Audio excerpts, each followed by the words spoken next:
Le Bitcoin continue de créer du flou et de l'hésitation aux alentours des 25 000 $. Tout le monde se pose la question du est-ce que oui ou non le Bitcoin va casser cette zone des 25 000 $. Et donc ça va lui permettre cette accélération haussière, aller aux 28 000, 29 000, voire même 30 000 $. Et bien comme je vous le montre ici, on a vraiment une décorrélation entre le Bitcoin et l'or qui est actuellement en train de se faire. Et vous le savez, généralement le Bitcoin et l'or ont quand même une certaine corrélation étant donné qu'ils sont tous deux des valeurs refuges. Donc vous voyez ici que l'or a déjà commencé une correction là où le Bitcoin lui est allé chercher un nouveau plus haut. Donc attention à cette décorrélation qui pourrait être ici un signe de bull trap. C'est ce qu'on va voir ensemble dans cette émission, donc restez avec moi jusqu'au bout. On va analyser ensemble le Bitcoin en weekly, on va aller voir la Bitcoin dominance, le crypto total, l'or évidemment afin de montrer la corrélation, ainsi que le dollar. Alors comme d'habitude, si le menu vous plaît, restez bien avec moi jusqu'au bout de cette émission parce que c'est ce qu'on va aller voir tout de suite. Even when you feel low, you can still go. Even when you feel slow, you can still go. Even when there's no hope, you can still go. I never answer to no, man, I still go.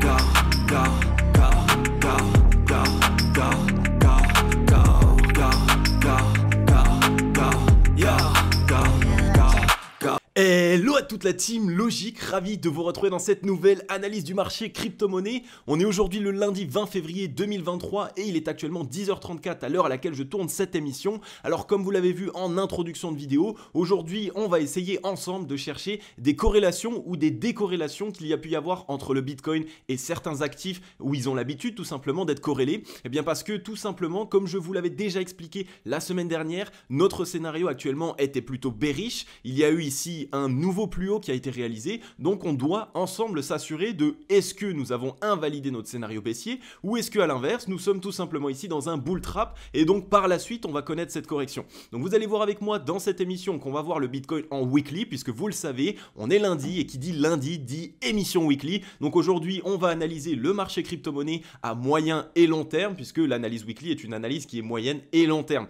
Donc restez bien avec moi jusqu'au bout de cette émission et si le menu vous plaît, eh bien commencez tout simplement par mettre votre meilleur like et votre meilleur commentaire, ça fait vraiment super plaisir, ça soutient la chaîne et surtout ça soutient évidemment un maximum mon travail. Donc merci à toutes les personnes qui vont penser à le faire. On est tout simplement ici sur le Scalpex Index, on y voit un Crypto Fear and Greed dans la neutralité 58, on est presque repassé dans la joie 60 sur la journée d'hier. Donc qu'est-ce que ça montre? Ça montre que malgré tout ici aux abords des 25 000 qui est censé être une zone de résistance dure, il y a pas mal d'investisseurs qui pensent que ça y est, c'est sûr et certain on va casser les 25 000 et potentiellement qu'on va partir plus haut. Donc on voit tout simplement que le fameux 50-50 que nous avions précédemment, donc 50% qui pensaient qu'on allait partir plus bas, 50% qui pensaient qu'on allait partir plus haut, est en train de changer. Il y a actuellement 60% qui pensent qu'on va partir plus haut et 40% qui pensent qu'on va partir plus bas. Donc la psychologie inversée, quand on l'utilise, eh bien vous le savez, cela veut dire que la majorité du marché s'attend à une cassure des 25 000, donc on pourrait ne pas s'attendre à cette cassure ou du moins pas immédiatement. Donc on va bien rester prudent là-dessus, comme d'habitude vous le savez, plus on se rapproche de la joie, au plus cela montre qu'il y a des investisseurs qui commencent de nouveau à avoir de l'euphorie en eux et qu'ils ont de nouveau cette envie, cette nécessité presque d'investir à la longue, d'investir tout simplement en pariant à la hausse. On a un social index qui est sur up, un market order flow en recherche d'achat fort ce matin. Alors si on regarde tout simplement en 4 heures, comme vous le voyez, on a eu ici une très forte réintégration qui a été faite, donc ici à ce niveau-là, avec le petit W divergent. Donc ça on l'avait vu ensemble, on avait dit attention ici, ce petit W divergent pourrait se valider, mais évidemment on n'avait pas vu ensemble la possibilité qu'on aille chercher un nouveau plus haut puisqu'on est allé chercher en clôture les 25 054 $. Par contre on voit évidemment que les mèches nous ont directement rejeté, donc que les 25 000 $ c'est une zone dure, c'est une zone qui est tout à fait défendue par les vendeurs. Donc ce nouveau plus haut, est-ce que ça y est du coup c'est maintenant sûr et certain que nous allons repartir plus haut ou alors qu'on va se mettre à consolider pour casser les 25 000? Eh bien non, pas tout à fait. Évidemment pour l'instant la structure est de nouveau haussière à court terme puisque on a mis en place ici le double bottom, donc c'est une figure de retournement haussière. Nous nous trouvons du coup actuellement à nouveau dans une dynamique haussière. Par contre on voit que évidemment les 25 000 $, ça va pas être une zone facile à casser. On a ici 2 mèches, 3 mèches même qui ont été directement revendues par les vendeurs sur cette zone des 25 000 $. On n'a pas réussi vraiment à trouver de clôture au-dessus des 25 000. Donc pour l'instant cette zone n'est pas cassée et les acheteurs sont tout simplement en train d'essayer de la travailler. Maintenant à surveiller, on voit qu'on est sur un top qui est plus bas l'un que l'autre, donc on commence à avoir ici un double top qui se met en place, ce qui pourrait annoncer dans un premier temps soit une consolidation, donc il va falloir retester la demande, soit directement un M-top, voire même un triple top. Alors le triple top en ce moment on le voit plutôt souvent parce que c'est vrai que le M-top, le double bottom, c'est des figures qui commencent à être un petit peu trop connues, donc potentiellement que la smart money est en train d'essayer de changer un petit peu sa manière de faire, et donc au lieu de faire des double tops, peut-être qu'elle cherche tout simplement des triple tops. Donc on va surveiller ça. Actuellement on voit que les 25 000 de toute façon sont défendus, on pourrait essayer de revenir du coup, essayer de les tester aujourd'hui, mais si jamais on s'en fait bien rejeter à nouveau, ça ferait bien ce triple top qui pourrait là nous emmener rechercher des liquidités dans un sens opposé. On a de toute façon une première zone de liquidité à pouvoir aller chercher aux 23 344 $ ici pour aller liquider les quelques longs qui se sont positionnés sur ce retour haussier. Et après, si on met vraiment en place ce triple top et qu'on casse, donc en clôture 4 heures, on soit bien en dessous des 23 473 $, alors vous voyez directement ici, on pourrait voir le Bitcoin réintégrer son range et surtout aller chercher les liquidités de la borne basse de son range, donc sur le double bottom qu'on avait posé ici aux alentours des 21 363. Donc à court terme, il va falloir vraiment rester prudent et surveiller tout ça. Tant qu'on tient, on va dire, cette zone de support ici aux 23 889, alors on peut consolider au-dessus du range, c'est quelque chose qui est possible et qu'il faut évidemment surveiller, mais si on lâche cette fameuse zone des 23 989, donc les 24 000 $, alors on a de fortes probabilités de venir mettre en place soit un double top, soit un triple top, et donc de réintégrer le range. Donc restez prudent, tout n'est pas joué, là où on voit des altcoins exploser, il y a beaucoup de performances qui sont faites ces derniers temps, et surtout on voit de l'euphorie sur les réseaux sociaux, les traders sont de nouveau de retour avec leur charte magique et leur position tout simplement en profit assez fou, et vous le savez généralement ça c'est ce qui montre un petit peu que on est potentiellement en train de vouloir remettre de la joie dans le marché, mais qu'elle n'est pas forcément concrètement en place actuellement. Donc restez prudent ici à court terme. Vous voyez ici un retracement comme celui-ci, ça pourrait venir assez rapidement, et en plus de ça on voit que ça ferait tout simplement une correction de 13,55% uniquement sur le Bitcoin, ce qui représenterait en moins 20, 25, peut-être même 30% sur certains altcoins. Donc vraiment, avant de vouloir FOMO, restez prudent, surveillez ce qu'il se passe et surveillez surtout ici la résolution de la figure que nous sommes en train de dessiner. Donc voilà pour le Scalpex Index, c'était ici à court terme, donc prudence évidemment. On va aller maintenant s'assurer de tout ça à moyen et long terme. Que s'est-il passé en weekly? Quelles ont été les clôtures? Est-ce qu'elles ont été bonnes? Est-ce qu'elles ont été mauvaises? Pour le savoir, restez avec moi jusqu'au bout de cette émission. Juste avant les amis, comme d'habitude, merci à tous les nouveaux membres qui nous rejoignent. On est aujourd'hui 15 400 membres de la Team Logic, ça fait vraiment super plaisir. Merci beaucoup, vraiment, et gros big up. Bienvenue dans la Team Logic. Pour toutes les personnes qui n'êtes pas encore abonnées, n'hésitez pas à le faire, c'est totalement gratuit. Vous le savez, on se retrouve 3 fois par semaine, lors du lundi pour l'émission weekly comme aujourd'hui, le mardi pour tout simplement faire un petit débrief à un petit peu plus court terme, et le jeudi. Donc 3 rendez-vous hebdomadaires, lundi, mardi, jeudi. Donc les amis, vraiment notez-vous ça dans votre agenda si vous voulez être au courant de ce qu'il se passe sur le marché crypto, et surtout faire en sorte de pouvoir mettre en place des plans d'action d'investissement afin de surfer sur des scénarios. N'hésitez pas, et si vous êtes débutant et que vous ne comprenez pas tout ça, ne vous inquiétez pas, je schématise un maximum la chose, vous allez tous et toutes pouvoir comprendre mes analyses techniques tous les jours. Donc n'hésitez pas, rejoignez la grande Team Logic, ça fait vraiment super plaisir. Il y a aussi en description le lien du groupe Telegram dans lequel on partage un maximum d'informations, de news et d'actualités, mais aussi d'analyses techniques. C'est totalement gratuit, c'est pour vous aider, donc rejoignez-nous. Le groupe Telegram est disponible directement dans la description, mais aussi en commentaire épinglé. Donc voilà, une fois ça dit, on va pouvoir passer aux choses sérieuses. Nous voilà sur le Bitcoin. Alors avant de le passer en weekly, je voulais simplement revenir bien sûr ce que je vous ai montré en introduction de vidéo, la fameuse décorrélation entre le Bitcoin et l'or. Comme vous le savez, aujourd'hui, le Bitcoin, on l'appelle un petit peu l'or numérique. Donc c'est ici simplement un titre pour dire que le Bitcoin devient une valeur refuge. Et une autre valeur refuge qui est connue et qu'on surveille souvent, bien c'est tout simplement l'or, tout simplement parce qu'il régit un petit peu vraiment sur les mêmes principes que le Bitcoin. On est vraiment sur la loi de l'offre et de la demande, et comme on sait qu'il y a vraiment de l'offre qui est limitée dans le temps, et bien plus la demande augmente, plus le prix augmente. C'est tout simplement ça, et donc c'est pour ça que le Bitcoin et l'or sont quand même assez corrélés. Mais malgré tout, ici, comme on peut le voir, eh bien on a tout simplement une décorrélation qui s'est faite. Initialement, on a eu, j'ai envie de dire, les mêmes structures de marché, puisque sur l'or, comme vous le voyez ici, on est venu mettre en place le double bottom. Alors je vais juste vous déplacer ça pour que vous puissiez voir. Donc voilà, on est venu mettre en place ici le fameux double bottom de reprise sur le dollar. On a fait la même chose ici sur le Bitcoin, donc double bottom de reprise sur sur le Bitcoin. Ok, la corrélation est donc très bonne et ça c'est génial. On voit qu'on a même assisté à peu près la même hausse sur le Bitcoin et sur l'or avec ici une belle petite parabole qui s'est mise en place. Mais comme vous le voyez, à partir de ici exactement, on a commencé à avoir une décorrélation. Donc si on zoome un petit peu sur l'or, eh bien l'or tout simplement est venu mettre en place un M-top.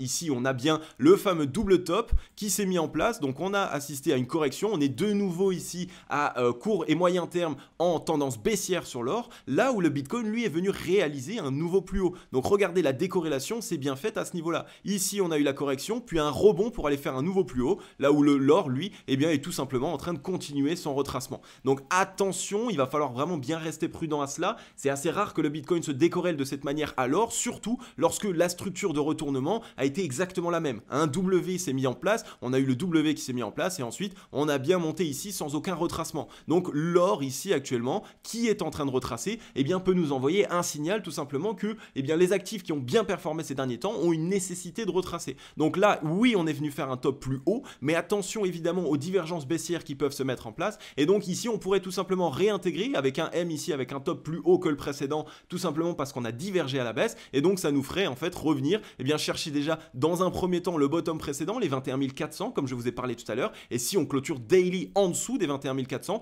eh bien on pourrait aller chercher ensemble, comme je vous l'ai déjà montré, la ligne de coup du W, donc la fameuse ligne de coup de la structure de retournement haussière qui nous a permis eh bien, d'avoir cette reprise haussière et qui se trouve ici aux 18 078 $. On a pas mal de liquidités à pouvoir chercher, on sait qu'on a aussi des petits creux aux 16 143, donc attention si jamais on vient avoir des mèches qui pourraient essayer de repasser ici pour liquider un maximum de long, on reste bien prudent sur tout ça. Donc là on est vraiment sur quelque chose d'externe, j'ai envie de dire, on essaye de regarder la corrélation entre l'or et le Bitcoin, donc cette décorrélation ici pourrait, si jamais on voit que les 25 000 n'arrivent pas du tout à être pris, et bien tout simplement nous rejeter et nous faire tout simplement et bien la même chose que l'or, c'est-à-dire ici un retracement. On est rejeté de la zone de rechargement vendeuse sur l'or, donc on est potentiellement ici en direction des 0,382 au 1792 et à la limite même retester la ligne de coup des 1730 sur l'or. Donc on surveille bien l'or parce que comme vous le savez et comme je vous l'ai dit depuis ce début de vidéo, eh bien on a eu la même reprise haussière entre l'or et le Bitcoin, la corrélation était vraiment là, donc ce serait assez particulier que le Bitcoin lui tout seul se dise qu'il parte à la hausse et qu'il continue ici à réaliser des plus hauts de plus en plus haut, là où un actif avec à peu près les mêmes paramètres lui est actuellement en train de retracer. Donc restez bien prudent par rapport à ça. On va tout de suite pouvoir passer maintenant au Bitcoin en weekly. Donc on passe directement ici en weekly. Qu'est-ce qu'il s'est passé? On a eu notre clôture weekly qui a eu lieu, Ici on voit une clôture weekly qui est quand même bullish, donc ça il faut le dire. Regardez ici, on est venu clôturer sur les 24 346. Donc déjà en weekly on voit qu'on a eu un rejet de la part des 25 000 $. C'est plutôt un premier bon signal évidemment, que ça montre tout simplement que les 25 000 actuellement ce n'est pas encore une zone que les acheteurs arrivent à regagner. Maintenant il va falloir évidemment par la même occasion bien qu'on surveille cette semaine ici. Quelle sera la clôture? Est-ce qu'on va réussir à clôturer au-dessus des 25 000? Est-ce qu'on va clôturer en dessous? Eh bien c'est toujours très important et très attendu de pouvoir surveiller les clôtures weekly. Si on regarde dans le volume ici, on a eu sur la semaine précédente, on a eu un volume qui a été assez important. Maintenant on a aussi vu une mèche qui a été rejetée, donc il n'y a pas que du volume acheteur, il y a aussi un petit peu de volume vendeur. D'ailleurs cette mèche est bien revenue chercher les précédentes zones de liquidité short qu'on pouvait chercher, donc on avait ici précédemment les 25 206 qui était potentiellement une zone sur laquelle il y avait un certain nombre de stop loss pour les shorts, et donc on est bien revenu chercher cette zone de liquidité. Donc généralement quand on vient chercher une première zone de liquidité, il faut surveiller tout de suite la réaction du prix. Est-ce que la réaction va être du coup directement de réengranger ces liquidités et donc d'essayer de casser les 25 000, de s'en affranchir, ou est-ce qu'à l'inverse, eh bien on a bien cherché ici la zone de liquidité qu'on cherchait et donc de l'autre côté maintenant on va essayer d'aller chercher un petit peu de liquidité longue. Donc c'est tout ici le problème, la problématique qu'il va falloir surveiller ensemble. Mais si on regarde au niveau du ratio long short, on a toujours ce beau W qui s'était mis en place, on est repassé au-dessus de la zone de neutralité en weekly. Je vous rappelle que revenir de la zone de survente jusqu'à au-dessus de la zone de neutralité, ça généralement c'est un mouvement qui essouffle les acheteurs à court terme. Donc c'est ce qui peut amener ici à un retracement tout simplement pour récupérer de la force sur les acheteurs. Ça ferait ici tout simplement quelque chose de ce type, on récupère de la force pour les acheteurs et on vient assumer un deuxième double bottom qui là viendra concrètement asseoir la dynamique haussière et la reprise du momentum acheteur. Donc on a les 0,382 qu'on pourra retester par la suite aux 28 140 $148. Maintenant, tout ce qu'on veut s'assurer, c'est évidemment qu'on ait bien ce fameux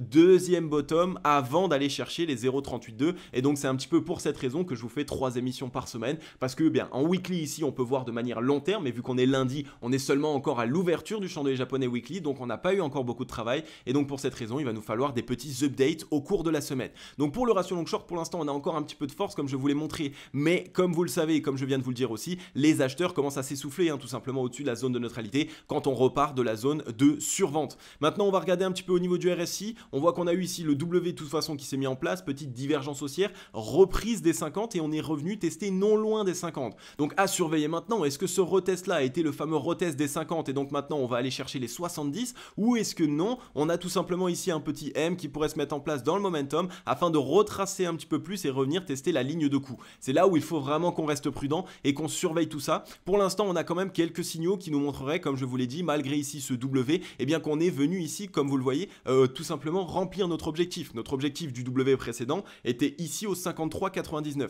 Donc si on voulait, on pourrait retracer ici et cette fois-ci, du coup, comme je vais vous le montrer, on pourrait du coup tout simplement retransformer ça dans un W un petit peu plus grand, là, à ce niveau-là. Et là, ici, on aurait bien du coup le fameux objectif des 70 de RSI. Donc à voir. Maintenant, comme vous le savez pour moi, j'ai toujours ce petit sentiment qui est bearish à court terme. Et en plus de ça, regardez un petit peu la figure en weekly ici qui pourrait se mettre en place. On a ici une épaule, tête, et pour l'instant, on n'a pas l'épaule. Mais si on vient faire une deuxième jambe baissière, enfin la deuxième jambe baissière, tout simplement pour mettre en place cette épaule, tête-épaule inversée, là on aura une vraie figure de retournement haussière et on pourra même potentiellement casser les 0,382. Donc venir s'affranchir des 28 000 et aller chercher les 30 000, 32 000 $. Donc ça c'est vraiment une figure de prédilection pour les whales si elles voulaient essayer de s'atteler et de pouvoir rentrer, j'ai envie de dire, le plus possible sur le Bitcoin avant une vraie cassure haussière, puisqu'elles auraient ici un point d'entrée, 2 points d'entrée, 3 points d'entrée et à ce moment-là, il y aurait la possibilité totalement de relancer le cours et de faire en sorte d'aller à l'assaut des 0,382 de Fibo. Alors que là, comme vous le voyez, oui, certes, on a un petit W qui s'est mis en place, il est bien beau, mais pour avoir une vraie puissance et donc permettre vraiment au marché crypto de pouvoir se relancer et d'avoir une vraie dynamique haussière, il nous faudrait ici un retest tout simplement de la demande avant de transformer ça dans une plus grosse figure de double bottom. Donc voilà un petit peu pour le Bitcoin, comme on le voit pour l'instant sur le MACD, c'est toujours assez propre, on est toujours au-dessus des précédentes zones de liquidité, on voit que le momentum acheteur est quand même en train de rentrer de plus en plus puisqu'on se décorrèle de la zone de neutralité. Donc à surveiller, un petit retest de la zone de neutralité pourrait être vraiment le bienvenu et si on tient bien cette zone de neutralité, à ce moment-là, on pourrait essayer de totalement relancer un beau W. Donc à voir. Là pareil, comme vous le voyez, le momentum commence un petit peu à stagner lorsqu'on a quitté la zone de neutralité. On n'arrive pas encore à s'en décorréler comme on avait pu le faire par exemple ici dans le passé et vous le voyez précédemment, c'est ce qu'on avait fait. On a mis en place un W donc comme celui-ci, on est repassé au-dessus de la zone de neutralité et quand on n'arrive pas à vraiment la regagner, on vient la retester avant un rebond plus important. Donc ici, on n'arrive pas vraiment à la regagner, donc on pourrait faire ceci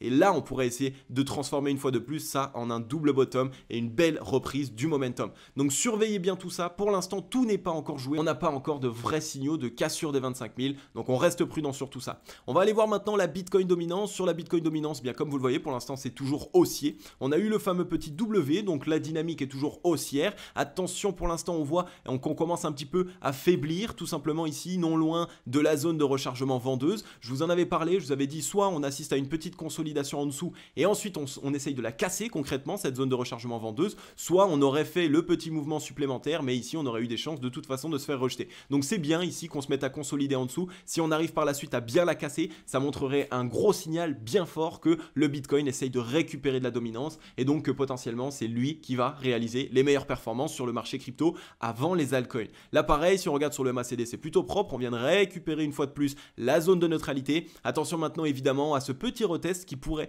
par la suite se transformer en W. Donc ça ferait tout simplement, puisqu'on le voit en ce moment, les alts qui performent, ça attire un maximum d'investisseurs. Donc on ferait ça et seulement là on se relancerait et ça ferait un très beau W et une très belle reprise sur la Bitcoin dominance. Ici sur le RSI, pareil, toujours belle divergence haussière, on en a eu beaucoup. Regardez ici, 1, 2, 3, 4 divergences avant de casser les 50 de RSI. On vient de se réaffranchir des 50. Donc ce qui pourrait être fait pour être le plus propre possible, c'est ici retest des 50, mais par la suite on pourrait vraiment avoir ici la fusée qui serait lancée et donc une Bitcoin dominance qui reprend un maximum de force. Donc on surveille bien ça parce que Bitcoin dominance qui reprend de la force, ça veut pas dire que le Bitcoin explose à la hausse. Ça peut peut dire tout simplement qu'il corrige, mais qu'il corrige moins fort que les alts. Donc s'il corrige de 13% et que les alts corrigent de 26, de 30%, eh bien à ce moment-là, il reprendra de la dominance par rapport au marché. Donc à surveiller, vous le savez généralement, quand la Bitcoin dominance veut repartir très fort au départ, on ne le fait pas tout de suite avec un mouvement haussier sur le Bitcoin. On commence par un mouvement baissier et ensuite on rachète une fois de plus le Bitcoin et pas les altcoins. Donc surveillez bien tout ça. Là encore, la Bitcoin dominance nous envoie un signal qui est concret. On regarde maintenant sur le crypto total. Sur le crypto total, c'est un petit peu pareil que sur le Bitcoin, comme vous le voyez, hein. Il y a un petit peu tout le marché crypto qui suit le Bitcoin en ce moment. C'est là aussi où on voit que la Bitcoin dominance reprend de la force, puisqu'on est à peu près dans la même figure pour l'instant, épaule, tête et pourquoi pas voir l'épaule inversée. Il faudra qu'on attende. Là pour l'instant, je ne peux pas encore projeter ça évidemment. Attention à un petit volume acheteur qui était quand même croissant, mais qui, je vous le rappelle ici, hein, est toujours plus faible que le volume précédent. Donc le volume vendeur ici sur la correction qu'on avait connue était plus important que le volume acheteur sur cette jambe haussière qu'on est en train d'essayer de mettre en place. Donc à surveiller évidemment. Le volume s'il ne suit pas, eh bien ça peut être ici un signal qui est plutôt bear. On est dans la zone de rechargement vendeuse, on s'en est fait rejeter ici à plusieurs reprises. On voit qu'on est actuellement une fois de plus ce matin en train d'essayer de la retravailler. Donc si on assiste une fois à ce rejet, à ce moment-là, en weekly généralement, on n'aura plus forcément la probabilité de venir la casser. Et donc on aura bien le fameux retournement et la troisième jambe, donc la fameuse épaule tête épaule inversée, donc l'épaule inversée ici qui pourrait se disposer pour par la suite évidemment regagner la zone de rechargement vendeuse.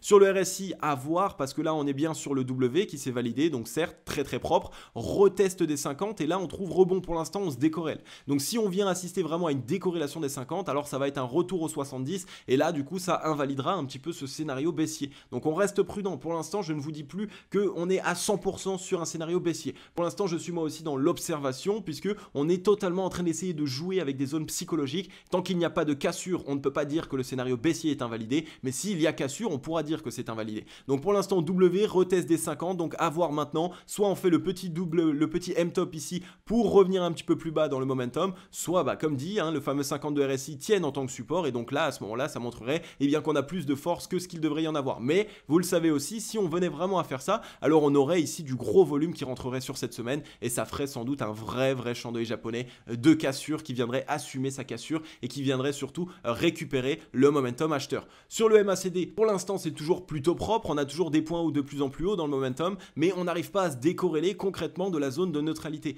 Et les hésitations comme ça, généralement, elles assistent à un retest de la demande, retest de la zone de neutralité, et là, à ce moment-là, on pourra, si jamais la demande est bien acheteuse, transformer ça dans un double bottom et donc réaliser une décorrélation dans le momentum. Pour l'instant, assez difficile de pouvoir le faire comme ça. Les figures et les structures ne sont plus actuellement dans une consolidation plutôt que dans un vrai W de reprise dans le momentum. Donc sur le gold, hein, je vous l'ai montré. De toute façon, pour l'instant, en weekly sur le gold, on a assisté à une triple mèche dans la zone de rechargement vendeuse. Donc on est en train à nouveau de se faire rejeter. Donc là, pareil, on voit que le gold sur ce petit W weekly n'arrive pas à se reprendre et donc il va potentiellement avoir besoin de retransformer ça dans un plus gros W si vraiment il veut essayer de se relancer et donc de pouvoir rechasser les 1991 $ ou les fameux 2000 $ quasiment de résistance qui nous bloquent bien. Donc le petit retest des 0,382, les 1792, ça pourrait être déjà une belle petite zone et à la limite on revient tester la ligne de coup au 1730, mais en tout cas là le dollar pour l'instant est plutôt dans une belle reprise. On s'est brûlé les ailes évidemment sur les 70, mais tranquillement on est en train de retracer pour aller récupérer de la force et essayer potentiellement de relancer le cours. Donc le gold corrige, là où le Bitcoin ne corrige pas. On a peut-être fait simplement un petit bull trap ou un rebond technique, mais attention évidemment à bien garder en tête que généralement le Bitcoin et l'or sont corrélés et pour l'instant on assiste à une décorrélation à court terme. Maintenant on peut passer tout simplement sur les DXY, donc le dollar. Regardez un petit peu sur le dollar, on voit que on a eu une clôture de la semaine dernière qui a été très combattue. Il y a eu vraiment du gros combat entre ici les acheteurs et les vendeurs d'un côté, donc à surveiller. On voit que c'est quand même les acheteurs qui ont gagné la bataille, on va dire, le champ d'œil japonais, puisqu'on est venu trouver clôture haussière au 103,89 points. C'est tout à fait normal puisqu'on arrive dans le ruban de MyMobile Weekly. Le ruban de MyMobile Weekly, c'est évidemment une zone de résistance qui est très importante et donc on commence à avoir un petit peu de mal à s'en affranchir. Mais aujourd'hui, ce matin, on a déjà poussé, retesté le MA55, donc on voit qu'on pourrait vraiment essayer maintenant de venir mettre en place une semaine très haussière sur le dollar pour réintégrer le ruban et chercher du coup les 105 points, retester la fameuse EMA 20 périodes. C'est généralement ce qui se fait après comme ça un retest du ruban. On a fait vraiment tester la demande puisqu'on a eu ici une mèche vendeuse, on a eu une mèche acheteuse, on a bien eu ici le combat qui a été fait. Pour l'instant il a été regagné par les acheteurs, donc attention si cette semaine est en plus de ça haussière sur le dollar et donc que le dollar continue à essayer de retracer tranquillement et revenir tester ces 0,382, à ce moment-là, vous le savez, le marché crypto va corriger. Donc surveillez là aussi le dollar, il est très très important. Vous le savez, dans notre scénario, on attend toujours le retest des 0,382, donc les 106,56 points, tout simplement pour pouvoir faire ça, essouffler à nouveau les acheteurs, et cette fois-ci, on pourrait transformer ici cette figure en un M-top, et qui pourrait permettre au dollar de corriger et au marché crypto, lui, de décorréler, de vraiment partir à la hausse. Et puis comme je vous l'avais déjà montré, de toute façon, ici en weekly, mais aussi en daily, on est non loin de la zone d'essoufflement vendeuse. Donc les vendeurs n'ont pratiquement plus de force. C'est pour cette raison que sur le dollar, on peut assister à un petit rebond court terme. On avait quitté ici la zone d'essoufflement acheteuse et on est arrivé sous la zone de neutralité. Donc là, pareil, généralement, on assiste à un retest de la zone de neutralité et par la suite, si vraiment on a un mouvement baissier qui doit se faire, alors à ce moment-là, on pourra le faire. Mais là, maintenant, tout de suite, dans un instant T, c'est assez compliqué pour le dollar de vraiment continuer sa correction comme il était déjà en train de le faire. On va aller voir maintenant rapidement sur le RSI. Sur le RSI, vous voyez qu'on a fait un peu la même chose. On a quitté les 76,56 pour arriver directement aux 34 de RSI. Donc on voit que c'est un mouvement ici très brutal. Les vendeurs ont du coup essoufflé pas mal de force. Ils ont utilisé beaucoup de force. Donc petit retest soit des 50, soit légèrement plus haut. Mais par la suite, normalement, on devrait assister du coup à une correction un petit peu plus importante. Donc voilà pour le dollar, pareil. On voit que pour l'instant, les vendeurs sont essoufflés à court terme. Donc on veut maintenant potentiellement essayer de trouver un rebond, essouffler les acheteurs pour transformer ça en un M-top plus important. Et regardez ici, si en 2 semaines on vient au 0,382, après on peut tout à fait mettre en place un M-top qui durerait quasiment toute l'année 2023. Donc on aurait vraiment une très belle année 2023 sur le marché crypto et ce serait vraiment ici du pain béni puisqu'on aurait une belle correction, des altcoins bradés, on pourrait re-rentrer à nouveau et sur ce M-top après pouvoir faire en sorte de rentrer sur le marché crypto. Donc surveillez bien tout ça. Une fois de plus, ceci n'est pas un conseil en investissement. Je vous partage ma vision du marché. Pour l'instant, pas de cassure des 25 000. On a vraiment une défense qui est faite. Les acheteurs qui commencent vraiment à s'essouffler sur le marché crypto, le dollar qui pourrait continuer de pousser, ça fait quand même pas mal de signaux qui montreraient un bull trap. Donc restez vraiment prudent parce que si vous arrivez à garder des liquidités pour la correction qui arriverait, si elle arrive évidemment, alors à ce moment-là, vous auriez des très très belles opportunités. Ok la team, j'en ai terminé avec cette émission. Comme d'habitude, j'espère qu'elle vous aura plu un maximum. Si c'est le cas, n'hésitez pas à laisser votre meilleur like et surtout à me laisser un gros commentaire. Posez-moi des questions, dites-moi les altcoins que vous souhaiteriez que j'analyse et partagez-moi votre scénario et votre vision du marché. Ça m'intéresse énormément de voir quelle est votre vision actuelle, qu'est-ce que vous voyez, est-ce que vous pensez qu'on est dans un bull trap, dans un bear trap, est-ce qu'on va consolider, casser les 25 000? Dites-moi un petit peu ce que vous pensez, ça m'aide aussi dans mes analyses techniques quotidiennes. Donc on a fait aujourd'hui une belle analyse assez longue, analyse weekly, donc à moyen et long terme, on voit un petit peu ce qu'il pourrait se passer. Tant qu'on n'a pas de cassure des 25 000, alors on a toujours un scénario qui est plutôt baissier et qui pourrait nous amener à un retracement. Ce retracement, ça ne veut pas dire qu'on est de nouveau en tendance baissière et qu'on va repartir chercher les 12 000, 15 000, absolument pas. On reste en tendance haussière à long terme, mais on aurait besoin d'un retracement pour récupérer de la force et pour ensuite asseoir, donc réaliser tout simplement une vraie figure de retournement haussière, un W weekly qui serait bien plus important. Donc surveillez bien tout ça, restez comme d'habitude prudent. Je vois un petit peu ici que l'image n'est pas de très bonne qualité, je suis désolé, je vais du coup pouvoir couper assez court. Merci à vous d'avoir écouté cette émission et on se retrouve de toute façon demain dans la prochaine analyse. Je vais vous souhaiter à tous et à toutes une agréable journée ou une agréable soirée. C'était Cryptologique. Ciao, bye bye.